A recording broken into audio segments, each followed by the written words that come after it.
Hello, everybody. Hope you had a great weekend. Um, I did. It's better when you win. Tried it both ways. Um, I thought the first thought I had about Saturday is just driving around on Friday and Saturday. How cool for Chapel Hill that people are back, for our community, and for the restaurants and the hotels and the businesses that can go back and flourish again with our economy, as compared to last year, where there wasn't anybody here, and how sad. So it's just one of the things that we take for granted, I think, sometime with sports, is that it affects everybody, not just who wins and loses, but the university's economy, the athletics department. We got to pay for 27 other sports. So number one, that was cool. Great to have the pageantry and traditions back. Cheerleaders, bands, dance teams, bus driving into the stadium with people that are cheering the kids as they get off the bus. So, and then our crowd made a difference early in the game for sure. And our students have been just unbelievable. They've been so loud and so much fun, and our players feed off that. And we look at our home field advantage. We're 10-4, and excuse me, 2 of those 4 have been number 1 Clemson and number 2 Notre Dame. So we've been pretty good at home. And going on the road this week, it's obviously more difficult to win on the road. So offensively, we start looking at it. This was our 6th most yards ever in our program history. So we're getting back on track, and we're getting an identity, and we're more of who we want to be. 59 points 2 weeks in a row is impressive. And last week we played a lot of young people the fourth quarter. We're starting to develop some depth. I worried a lot that we didn't have 3 starters practicing last week in the offensive line, and Ed Montala stepped up and had his best game by far. And the same with William Barnes. And then the other guys they still played some, but they didn't have the pressure to play 70, 80 snaps during the ball game. So good for Stacy Searles and his development of the other offensive linemen. We thought we had 8, 9, maybe even 10 that could play in preseason, and instead of sitting around and griping about who we don't have, programs need to talk about development of players and opportunities for new players, and not use injuries as an excuse, because it's you want to win so badly, and you want to win for the guys, you want to win for your fans and your university, and then somebody asks you, how's it going? And the first thought you have is 3 offensive linemen are out. So it's not going well. I don't know. We're not running the ball well, and we got 3 guys out. What are we going to do on Saturday? And the truth is, you have another guy ready, and usually you put a guy in, he gains confidence by playing, and he becomes a better player. You have better team morale, and you've got less likelihood that you get some people hurt. So that helps us as well. Sam's playing as well as he's ever played after we didn't help him much and had the tough start at Virginia Tech. He's one of only 2 Power 5 players to in consecutive weeks to throw for more than 300 and run for more than 100. And the other one was Lamar Jackson. And that's pretty good company to be in after especially the way he played last night. Same thing with the running back room with our depth. Ty Chandler stepped up and had his best game by far. And we haven't had that many transfers, but I do think it takes time for him to get chemistry with the team and learn the offense. And so he's like a freshman coming in. He's got experience at Tennessee, but not with us in this place, on this campus with these coaches. So I see him get better every day, and that was really helpful. But with DJ Jones being out, it let Caleb Hood step up and get 66 yards. And Caleb got banged up during the game, and Josh Henderson came in and did some good things. So again, recruiting, development of players is helping us as we start looking at getting into a season, because these guys hit each other every day, and there's going to be some guys hurt, and you can't You've got to take care of the guys after they get hurt, especially mentally, because they lose a piece of who they are when they can't play. But you got to have somebody else ready to go. Josh Downs played great again. The catch that he made and down in the corner of the blue zone was a difference maker in the game. But what a catch. Not many people can make that catch and hold on to it. He blocked really well and smartly during the game. There's on one of Ty's runs, he's about to block somebody in the back because the guy turned on him. He let it go, then the guy turns back around, he accelerates and blocks him. So he's just playing really, really well. So our offensive players of the game are Ty Chandler rushing for his 198 yards and 2 touchdowns, and Josh Downs with 203 yards and catches and 2 touchdowns. So those guys did well. 7 for 9 on third downs for the game. We were 0 for 2 in the second quarter. We didn't have a third down come up in the first quarter. We were scoring so quickly. And then so proud the second half, we're 7 for 7 on third downs. And that's what happens when you successfully run the ball. So it's that was fun. And the one time we didn't score in the red zone was an interception, but we scored 6 touchdowns in 7 trips to the red zone, and Virginia had not given up a point in the red zone to this point. So really, really proud of those guys as they're moving through. And Sam has thrown a touchdown pass in 28 straight games. Every game he's played in here, and that's the best in the country right now. Special teams continue to improve. Jonathan Kim has kicked 22 balls off where they couldn't return it. So we have not had a kickoff return against us with him kicking this year. I think Grayson had one they returned against us for Georgia State.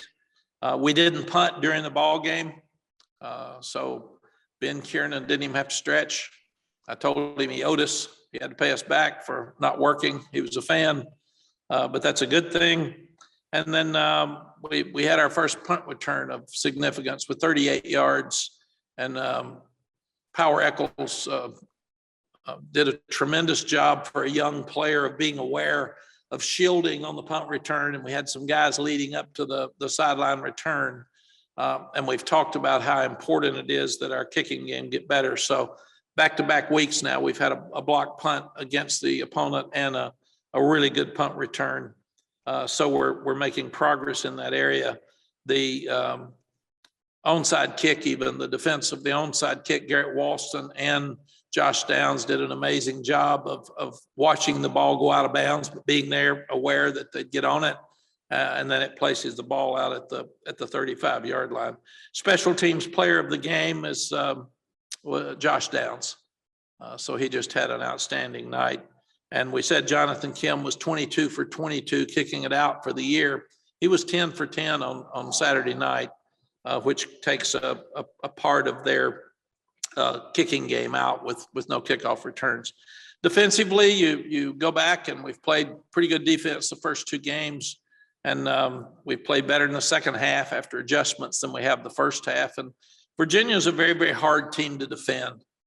They're a very unconventional offense, and they ran the ball for 210 yards against us last year. And on Saturday night, our defense stood up and held them to 21 yards rushing and made them one-dimensional. Now, we rushed for 392, and they rushed for 21.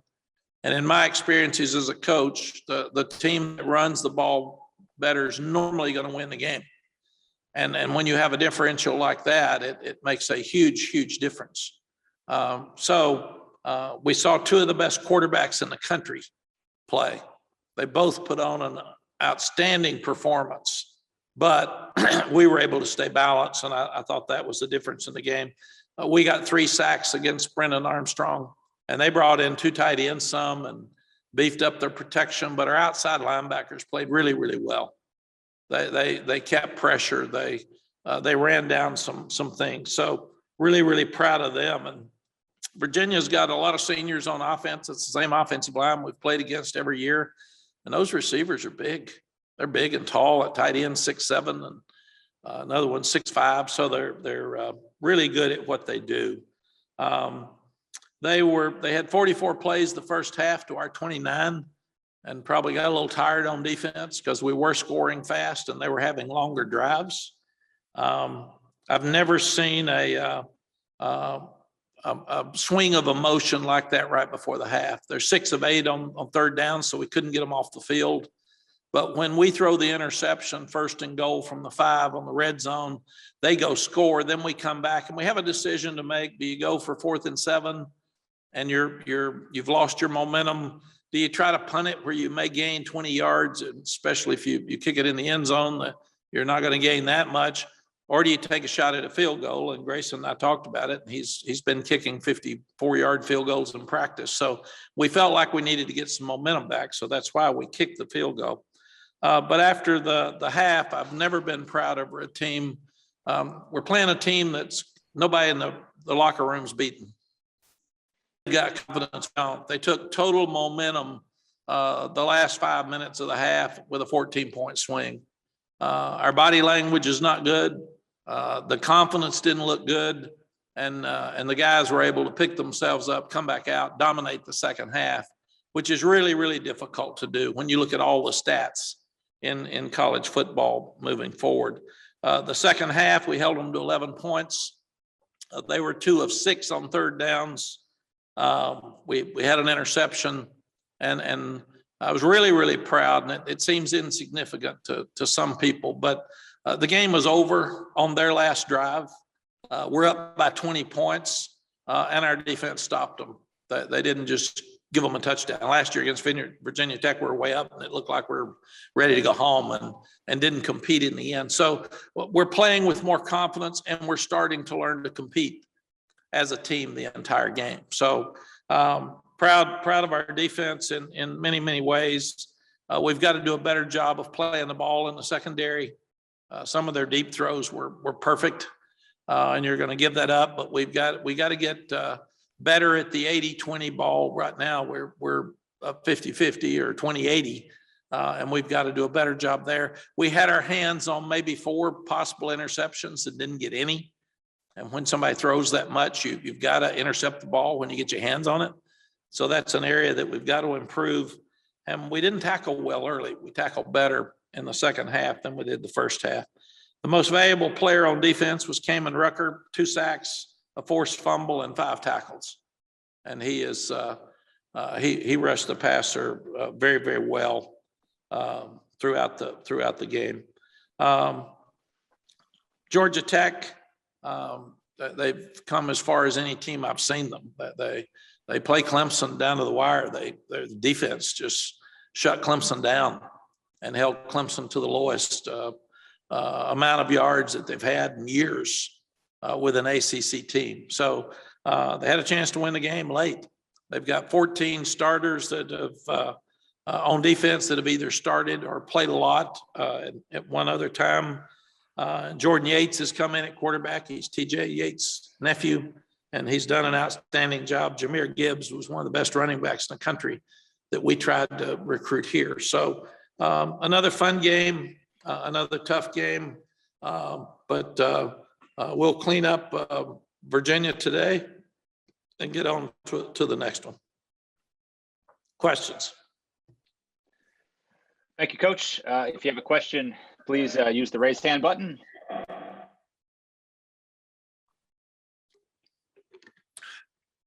All right, first one will come from Michael Coe. Go ahead, Michael. Hey, Coach. If I can go back in time a little bit, I remember seeing you on a promo for the ACC Network's documentary about the 1990 season, in which you guys played Georgia Tech, who eventually won the national championship that year. And you guys were the only team that Tech didn't beat that year. It was a tie. So I'm just wondering, what are some of your strongest memories from that game? Michael, I remember Bobby Ross was the coach, and I have tremendous respect for him to this day. He did such a great job at Maryland. And when I was struggling here, when we got here, and Coach Ross was struggling at Georgia Tech, I think he was 0-16. He's the only one that had lost more consecutive ACC games than me.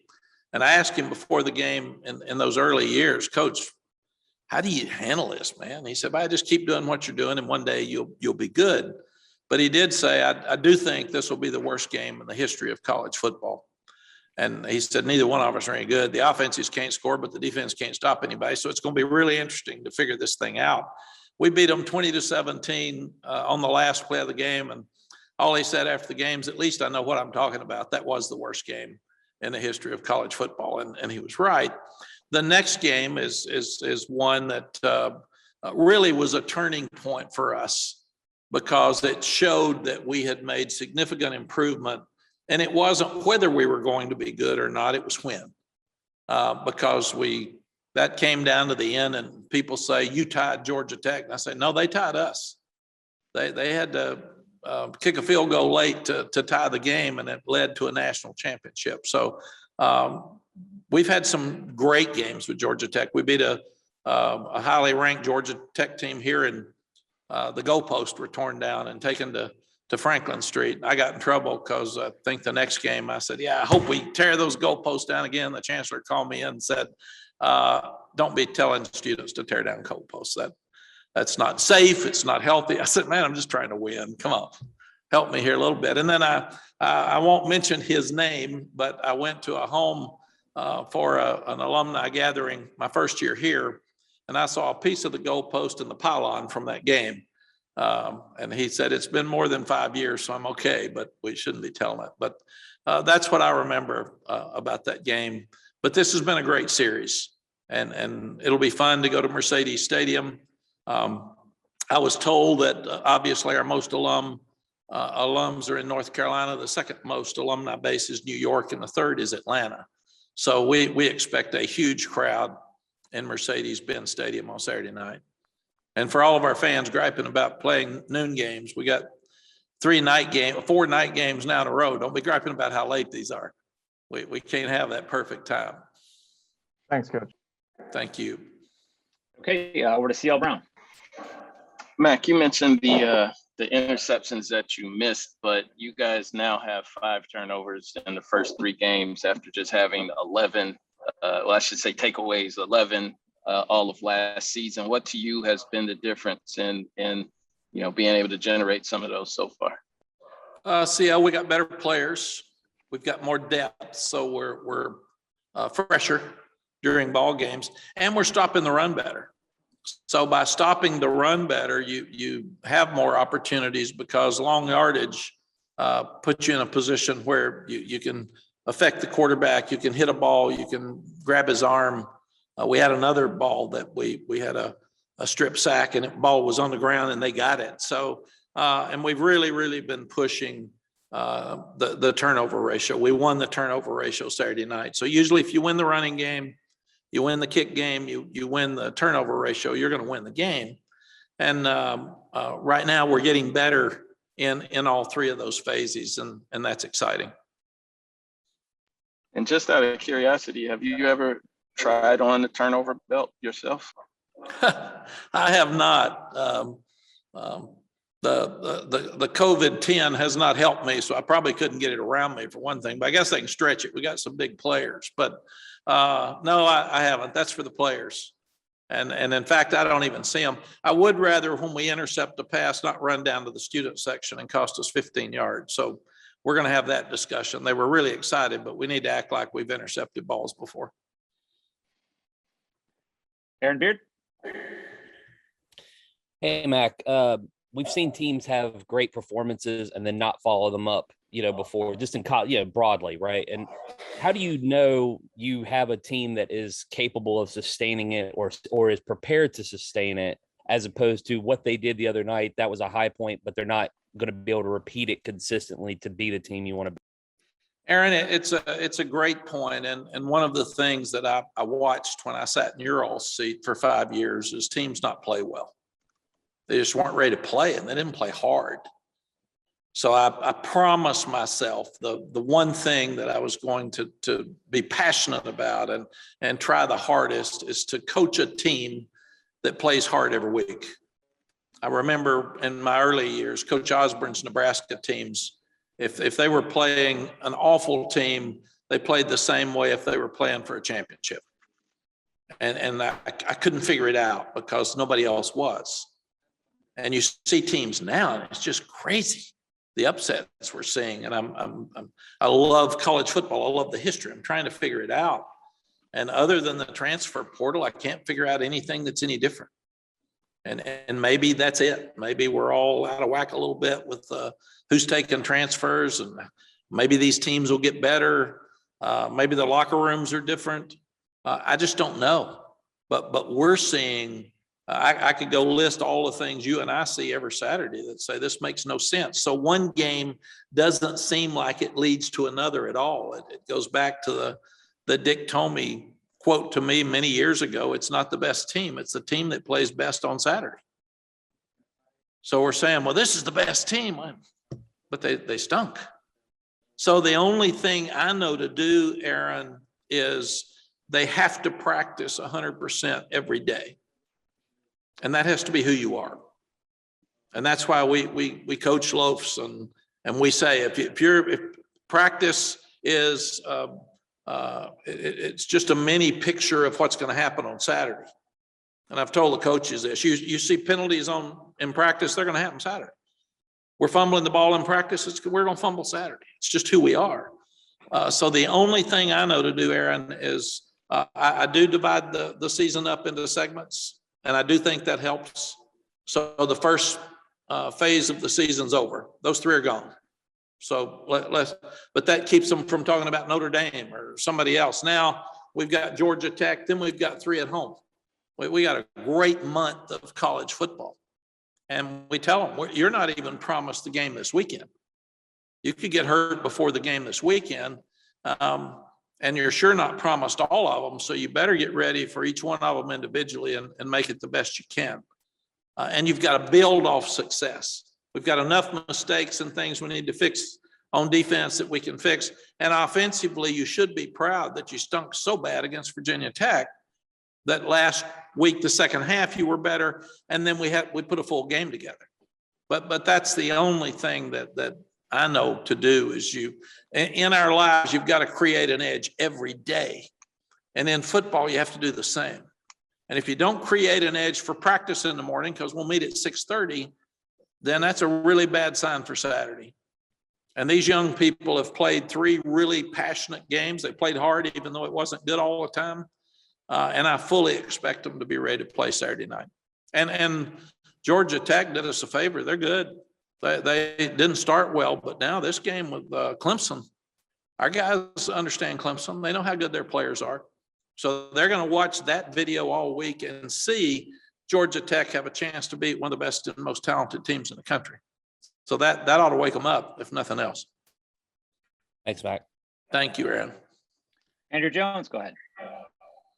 Hey, Coach, when you're dealing with a situation where somebody says something that is considered bulletin board material, do fans and media make too much of how that can affect how a team approaches a game? Or does it actually have an impact? And do you see that impact throughout the week, which is why it might show up on Saturday? Or can you kind of walk me through how that can actually help a team if it does? Yeah, Aaron, we got 53 staff members and 106 players. So you never know what affects one as compared to the other. And I heard Bobby Collins, when I worked for him at Southern Miss, say one time, you got to throw enough mud on the wall and some of it's got to stick. So you got to get somebody's attention. When I was coaching for Coach Switzer at Oklahoma, Brian Bosworth was our linebacker. We're playing Texas. It was my first Texas OU game. I guess at that time it was the OU Texas game. I couldn't say that in Austin. And Brian Bosworth said to USA Today, I hate Austin. I hate the University of Texas, and I hate Fred Akers, their coach. And I thought, how stupid is that, man? So Coach Akers did a great job. He said, I understand you hate me, Brian. A lot of people hate me. I understand you hate the University of Texas because you're at Oklahoma, but you ought to come to Austin. It's really a nice place, and you should enjoy it. So I go down to Coach Switzer, and I said, Coach, this is just stupid. We need to keep Brian's mouth shut, man. We're going to stir them up. He says, Coach, they're already stirred up. This is going to be a great game. It's going to be like 2 Mack trucks running into each other for 3.5 hours. And what somebody says before a game will have nothing to do with the game, because they're going to play their hearts out either way.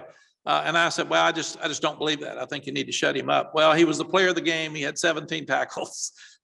We played number 1. They were number 1 and we were number 2 at Oklahoma. And it came down to the last second, we ended up tying the game 15-15, and he was the most valuable player in the game. So some people, you've got to figure out how to create that edge I was talking to Aaron about. And if what somebody says from the other team that's disrespectful motivates you, good for you. Some get ready because they want to play. Some want to be in the NFL. Some are mad because we lost to Virginia Tech, so they know we don't have much room for error again. So I've told them, figure out what turns you on, figure out what excites you, and push that button, because you've got in your life, for your family, for your wife, for your kids, for your job, you're going to have to create an edge every day, and life's tough for all of us. And right now, that's one of the great lessons college football gives you. And we're seeing a lot of young people that play great one Saturday, not come ready to play the next, and just get beat. And you don't get them back. That's the thing. We said, you don't get a day back. You don't get a game back. We'd love to have Virginia Tech back. Doesn't do any good. We don't get it back. It's gone. It's gone. And it's gone forever. Not much of a surprise that Bosworth said something like, can you imagine him in the social media era? Good gracious. No, I can't. Thanks a lot, Coach. Appreciate it. Thank you, Andrew. Okay, we're gonna go over to Ken Segura. Go ahead, Ken. Hey, Mac. I wanted to ask you about Georgia Tech a bit. You and Jeff Collins obviously were hired in the same cycle, and I know that you and Patrick Suttis obviously have worked together. But I'm curious, how do you view what they're doing? Just recruiting, program building, so forth. And just, do you view Tech a little differently because in the division you're kind of competing for recruits? Do you kind of keep tabs on them maybe in a different way because of that? Ken, Patrick Suttis is their general manager, and I hired Patrick from Alabama at Texas, and he was our recruiting coordinator. And he's as good as anybody in the country. I love Patrick. I love him today. And Billy High is our general manager, recruiting coordinator, and he grew up under Patrick. So when I couldn't get Patrick to come because he's my guy, he gave us Billy's name, and Billy's been a superstar for us. But because of that, I follow Patrick because I like him as a person, and he's really, really good at what he does. But our recruiting staff pretty much keeps me up to date on who's signing who, and I always want to know if somebody commits one or signs one, did we not want him, or why didn't we get him, or why don't I know his name, or so yeah. And I'm on Twitter. I used to be on Twitter with all of our opponents, and sometimes I do and sometimes I don't. It's just to kind of get a feel of what they're talking about during the week. But in recruiting right now, Billy pretty much keeps me up to date. And when I'm eating or something, I'm like everybody else. I'm addicted to my phone more than I should be. It always makes me mad when I see on Sunday when they tell me my hours for the week. And I said, oh my gosh, I'm telling kids not to be addicted. I got this thing in my hand all day. But I'll flip through it and see who's doing something. If I see a recruit that commits to somebody, or somebody's offered somebody, I'll send it to Billy and say, who's this? Why don't I know him? But we try to keep a pretty good feel of what's going on with the programs in recruiting that we are coaching against. Thank Okay, you. Greg Barnes, go ahead. Thank you. Hey, Mac, you mentioned Virginia rushing for 21 yards. They also threw for 553. And by my rough count, that appears to be the widest difference in those numbers in ACC football history. What does that tell us about the role of defense and how it's changing in the spread era? I think, Greg, to me, football's still football. And when you can run the football, your protection's better, your play action's better. So I don't want to go into a game where we can't run the ball. I can't even imagine coming and talking to you all with 21 yards rushing. Oh my gosh, you got mad last week at 208. What's happened, man? We're not running the ball. And Sam's running the ball, and we shouldn't count those. Those aren't yards. They don't really count. So I thought when people were whining about all the passing yards leaving, it's what we don't do well that people whine about. And I got that. But it's all about winning. It's just about winning. They rushed for 210 yards last year and scored 44 points. I'd a lot rather them rush for 21. Now, should we break on the ball better? Yes. I don't know. It's hard to sack people now unless you're behind and the guy's standing back there, and especially with a really good quarterback like Brennan that gets the ball out of his hands quickly. He's really smart. So we put pressure on him. We hit him. We got him off his rhythm, but we didn't break on the ball like we wanted. We did try to keep it in front of us. We didn't want them throwing it over our head like they did a couple of times. And we got to catch the ball. If we have 5 interceptions, we're having a different conversation. So there are things we can improve 100%. But if we hold people to 21 yards rushing every week, we're going to be really happy with the way we end up at the end of the season. And if we rush for 392 and hold them to 21, we're going to be really happy. And if we force more turnovers than they do, we're going to be really happy. If we win the kicking game, we're going to be really happy.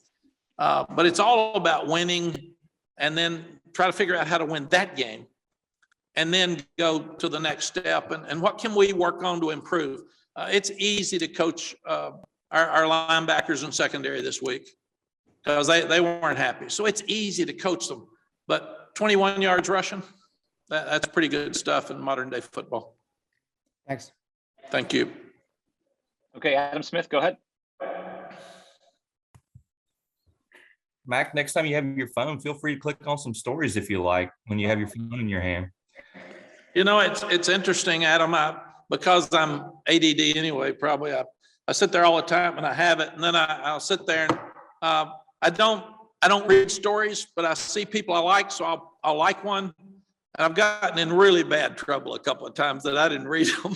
And I'm not even aware that people care what I like. So there was one that came up, I think it was last year, where it was not good. It was something for Texas and Shaka Smart after they got beat. And I saw something with military and I saw something with Shaka. I love both, so I liked it. And then Jeremy comes in and says, "What are you doing? That's the dumbest thing I've ever seen." I said, "What do you mean?" He said, "You like something that's really not fair to Shaka." And I said, "I wouldn't do that." He said, "Look here, you just did." I didn't read it. I didn't look at it. So I'm trying to do less likes, but I'm a multitasker. So I'll be working on this, doing that, and I'll be looking at this. And I'll like. So I'm trying to back off my likes, and I'd like to be able to read them before I like them from now on. But that's something I'm working on emotionally. Jeremy's always watching. What I was going to ask you, on the subject of Sam and his running, and you have said you guys knew he was a capable runner. You've said, you knew it was possible for him to have success in the running game. Still, we're talking about, I think his 2 previous game highs were like 35 and 41 rushing yards, and he's gone over 100 now twice. Like, how do you find yourself sort of recalibrating what you expect or think is possible out of that aspect of your offense when he's like sort of exceeded what he's done by such a drastic level? Yeah. Adam, you've got to be innovative with who you are. And we didn't do a good job offensively in the opening game. And since the second half of the Georgia State game, I told Phil Longo, I've never seen an offense flip better and Sam get back on track because we were bad at Virginia Tech. And it was a tough pill to swallow. And we had since January to fix it. We didn't, but Phil and the offensive staff have done an amazing job of fixing it since the halftime at Georgia State. And part of that tweak has been Sam running. And I watched Lamar Jackson last night. I mean, he made a difference in that ball game with his feet. And I don't want a quarterback ever again that can't run. Brennan Armstrong can run. He didn't Saturday night, but he did last year. And he really hurt us. And we were going to make sure he didn't run and beat us in this ball game. I just think that's the coach's job, is to figure out who we are and what we do best. And one of the things we're doing best right now is Sam running the ball. And when he can run the ball with the option, he can scramble. That changes the way they coach defense. Because if he's just going to stand back there and drop back, they can get all their twists and their plus ones, and they can do a lot of different things. But man, when he can run, and I saw it happen with Vince Young and Colt McCoy. You got to rush the passer differently. When you run by him, he can run for 15. And that's what Sam's doing right now. So I'm really, really excited. I still want him to slide more. I still want him to, he kind of let up right on the boundary and got hit right in the face. And I want him to get out. I want him to take care of himself. But this is a new part of his game, and he's really, really enjoying it. And he's running at 10 yards a clip. And I think it's just, it's what you hire coaches to do, is figure out what can your personnel do best, and then turn them loose and let them go. And that's what the offensive coaches are doing right now. Thank you. Thank you, Adam. All right, guys, we've got two more here real quick. Kara Luck, go ahead. Hi, Coach. I hope your Monday is going well. I just wanted to have a quick question for you regarding the unity patches and the school's decision or the team's decision to keep having it after the 2020 season. I know, a lot of the unity and racial conversations have toned down from last year, but I found it very commendable that you guys still had the patch still on the jerseys. What made you guys want to continue having that beyond the 2020 season? Yeah, it's another great question. The racial injustice hadn't gone away. And maybe we haven't had as many public incidents right now that throw it right in our face. But our guys, we ask them, number one, do you want to continue? Because the NCAA will allow them to have the patch again. And we ask them, do you want to continue with the same patch that Taman drew? Or do you want another patch and have him draw it? But we've got wonderful young people on this team, and they pick me up. I mean, it's amazing how many of them come by and say, "Are you okay?" Because they know how down I get when we lose a game. And but they're just wonderful people, and in a right way and in a classy way, we want to continue to show that we expect change and want change, and that everybody should be treated the same way. And unity means that we don't look at differences in color. Okay, last one for Coach will come from Ross Martin. Hey, Coach Brown, you mentioned the offensive line, you're open. I just wanted your perspective on kind of what you see on tape from that group in terms of the rotation you used in the Virginia game, like working all the different players in and the health of that unit right now. The biggest thing, Ross, is that I thought I saw, and Phil can talk to you more about that here in a second, is Ed Montelis has had great plays and bad plays. And he's a guy like William Barnes that were teammates in high school. And we've needed them both to play as good as they are, because they're really talented. And I thought Saturday night was the first time that both of them played at a very high level, and they played like starters. And you just don't want backups to go in and rest somebody. You'd like for the guy that comes in, even if he's not as talented as the starter, you'd like for him to give you 10 plays or 15 plays rested with high energy that would be as good as a tired starter. But these guys played really, really well on Saturday night, and that's got to really help us. And I really believe this, and we're always hesitant. An assistant coach will not put a player in unless he trusts him. And unless he trusts him based on maybe past performances and as a backup role or in practice. I mean, the assistant coaches, the young player has their check in their mouth. I mean, if they play bad, he gets fired.